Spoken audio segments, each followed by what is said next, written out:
नमस्कार, ये आकाशवाणी चंडीगढ़ है। अब आप अमन सैनी से प्रादेशिक समाचार सुनिए। पहले इस बुलेटिन के मुख्य समाचार। भारतीय जनता पार्टी ने विपक्ष के नेता राहुल गांधी पर नीट पुनर्परीक्षा से पहले छात्रों में तनाव पैदा करने और उनकी एकाग्रता भंग करने का आरोप लगाया। केंद्रीय पर्यावरण, वन एवं जलवायु परिवर्तन मंत्री भूपेंद्र यादव ने कहा, प्रधानमंत्री नरेंद्र मोदी के 2 करोड़ 60 लाख हेक्टेयर भूमि को 2030 तक उपजाऊ बनाने के लक्ष्य को पूरा किया जाएगा।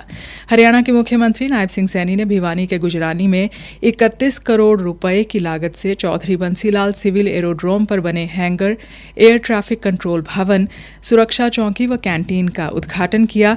मुख्यमंत्री ने बादली के गांव रैया में अत्याधुनिक बागवानी अनुसंधान केंद्र तथा मुनीमपुर बादली में बीज उत्पादन प्रौद्योगिकी उत्कृष्टता केंद्र का शुभारंभ किया और हिसार में किसानों एवं पशुपालकों के लिए किसान यात्रा एवं पशुधन संवर्धन सम्मेलन में किसानों को अच्छी नस्ल के पशु पालने के लिए प्रोत्साहित किया गया।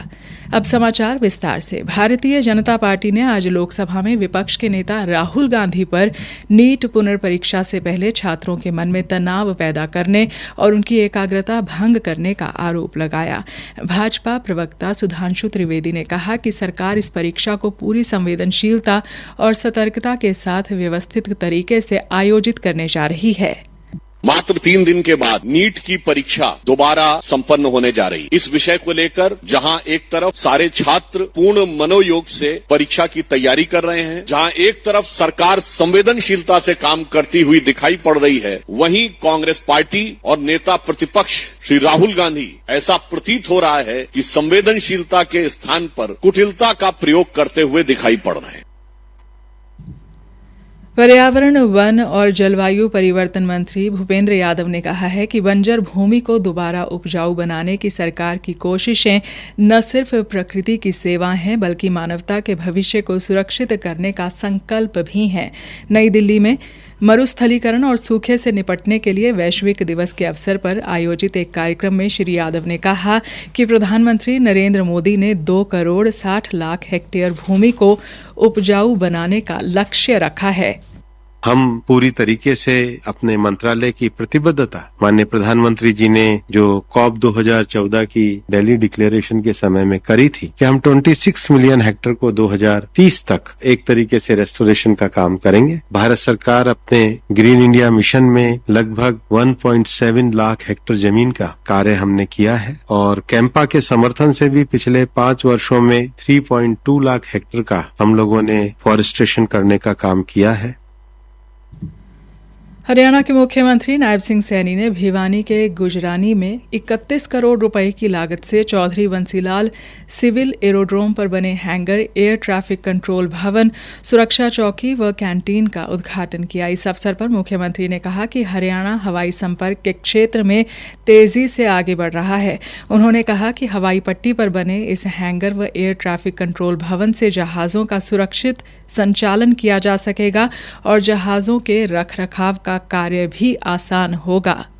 हरियाणा सरकार ने 31 करोड़ रुपया खर्च करके हवाई अड्डे का विस्तार करने का काम किया है। यहाँ बना हैंगर, हवाई जहाज और हेलीकॉप्टरों के सुरक्षित संचालन, उनके नियमित रखरखाव तथा उड़ान प्रशिक्षण कार्यक्रमों को सुचारू रूप से चलाने में ये अपनी महत्वपूर्ण भूमिका अदा करेगा। साथ ही एक आधुनिक ATC टावर उड़ानों की सुरक्षा और उनके परिचालन के दक्षता को भी ये कई गुना बढ़ाने का काम करेगा। पायलटों और सुरक्षा कर्मियों के लिए भी बनाई गई ये सुरक्षा चौकी तथा आधुनिक कैंटीन यहाँ आने वाले जो हमारे प्रशिक्षार्थी बच्चे हैं और कर्मचारी हैं, उनको सुगम और बेहतरीन वातावरण प्रदान करेगी।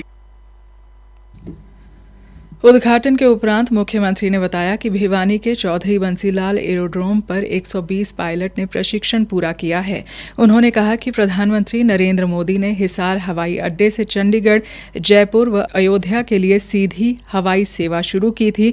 अब जम्मू, अहमदाबाद तथा दिल्ली के लिए विमान सेवा शुरू की जाएगी। उन्होंने कहा कि हिसार हवाई अड्डे के विकास के लिए यात्री टर्मिनल व कार्गो टर्मिनल का कार्य तेजी से किया जा रहा है। उसे 2027 तक पूरा बढ़ाकर इसे एक विकसित हवाई अड्डे का रूप दिया जाएगा। मुख्यमंत्री ने बताया कि विमानन क्षेत्र में अब विदेशों पर निर्भरता कम करने के लिए हिसार को मेंटेनेंस, रिपेयर एवं ओवरहॉल हब के रूप में विकसित किया जाएगा, जिससे इस क्षेत्र में रोजगार में वृद्धि होगी। वहीं इस मौके पर मुख्यमंत्री ने भारत में बनकर तैयार होने वाले शत्रुजीत हेलीकॉप्टर की सीट पर बैठकर उसका निरीक्षण भी किया। प्रादेशिक समाचार आकाशवाणी चंडीगढ़ से प्रसारित किए जा रहे हैं। हमारे बुलेटिनों और ताज़ा समाचारों के लिए आप हमारी वेबसाइट newsonair.gov.in पर लॉगिन कर सकते हैं। यह समाचार हमारे YouTube चैनल और x handle Akashvani news Chandigarh पर भी उपलब्ध हैं। मुख्यमंत्री नायब सिंह सैनी ने आज झज्जर के बादली हलके के गांव रैया में 13 करोड़ 27 लाख रुपए की लागत से स्थापित अत्याधुनिक बागवानी अनुसंधान केंद्र तथा मनीमपुर बादली में 8.5 करोड़ रुपए की लागत से निर्मित बीज उत्पादन प्रौद्योगिकी उत्कृष्टता केंद्र का उद्घाटन किया। मुख्यमंत्री ने कहा कि ये दोनों परियोजनाएं किसानों को आधुनिक तकनीक, उन्नत अनुसंधान और गुणवत्तापूर्ण पौध सामग्री उपलब्ध कराने में महत्वपूर्ण भूमिका निभाएंगी तथा प्रदेश में बागवानी क्षेत्र को नई गति प्रदान करेंगी। आज झज्जर बादली में बागवानी अनुसंधान केंद्र का उद्घाटन करने का मौका मिला है। बहुत ही प्रेरणादायक, गौरवपूर्ण और ऐतिहासिक दिन है। एक और आज हम भारत माता के अमर सपूत, अदम्य साहस के, स्वाभिमानी त्याग और राष्ट्र भक्ति के महान योद्धा महाराणा प्रताप जी की जयंती मना रहे हैं। वहीं दूसरी ओर उनके नाम पर महाराणा प्रताप उद्यान विश्वविद्यालय के बागवानी अनुसंधान के तहत 9 परियोजनाओं के आज मुझे उद्घाटन करने का अवसर मिला है। ये परियोजनाएं इस बादली हल्के के इलाके में कृषि एवं बागवानी विकास के साथ साथ शिक्षा व जन सुविधाओं के एक नए अध्याय का शुभारंभ करेंगे। मुख्यमंत्री ने इस अवसर पर 53 करोड़ 60 लाख रुपए की लागत से तैयार 7 अन्य विकास परियोजनाओं का भी उद्घाटन किया। इनमें झज्जर लघु सचिवालय एवं आवासीय परिसर, विभिन्न गांवों के राजकीय विद्यालयों के नए भवन तथा सौंधी और निमाना गांवों के लिए जलघर परियोजना शामिल है। मुख्यमंत्री ने कहा कि इन परियोजनाओं से शिक्षा, पेयजल, प्रशासनिक सेवाओं और जन सुविधाओं को मजबूती मिलेगी तथा क्षेत्र के समग्र विकास को नई दिशा प्राप्त होगी। कार्यक्रम में विशेष अतिथि इजराइल के राजदूत रूबेन अजार एवं उनकी धर्मपत्नी रेचल अजार ने भी शिरकत की। मुख्यमंत्री ने बादली विधानसभा क्षेत्र के समग्र विकास के लिए अनेक महत्वपूर्ण घोषणाएं भी की, जिनमें बादली गांव में 50 बेड के आधुनिक अस्पताल और गांव बुपनिया में प्राथमिक स्वास्थ्य केंद्र का निर्माण शामिल है।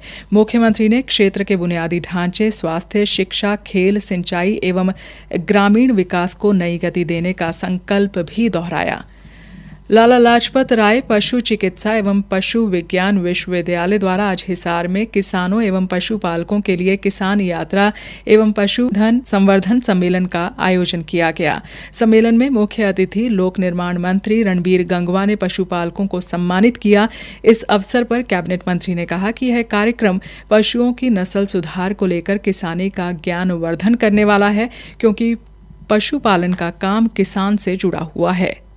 पशुपालन का जो काम है वो कृषि के साथ जुड़ा हुआ है और हमारे जो किसान भाई है वो पशु रख करके उससे अच्छी इनकम का जरिया बना सकते हैं। और पशुओं का कैसे रख रखाव हो, किस तरीके से उनका चारा डालना है या क्या क्या उनको खिलाना चाहिए, और चाहे वो कृत्रिम गर्भाधान की बात हो, चाहे सीमेन उपलब्ध कराने की बात हो, तमाम चीजें हमारी यूनिवर्सिटी यहाँ करती है। उन्होंने कहा कि गाय व भैंस की उन्नत नस्लों के बारे में जानकारी हासिल कर पशुपालक अपनी आय बढ़ा सकते हैं। सरकार युवा पीढ़ी को भी पशुपालन से जुड़ने के लिए प्रोत्साहित कर रही है।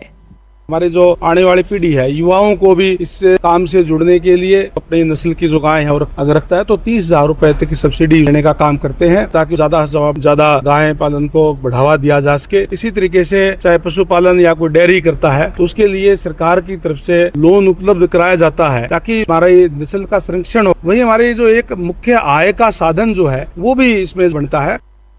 अंत में मुख्य समाचार एक बार फिर। भारतीय जनता पार्टी ने विपक्ष के नेता राहुल गांधी पर नीट पुनर्परीक्षा से पहले छात्रों में तनाव पैदा करने और उनकी एकाग्रता भंग करने का आरोप लगाया।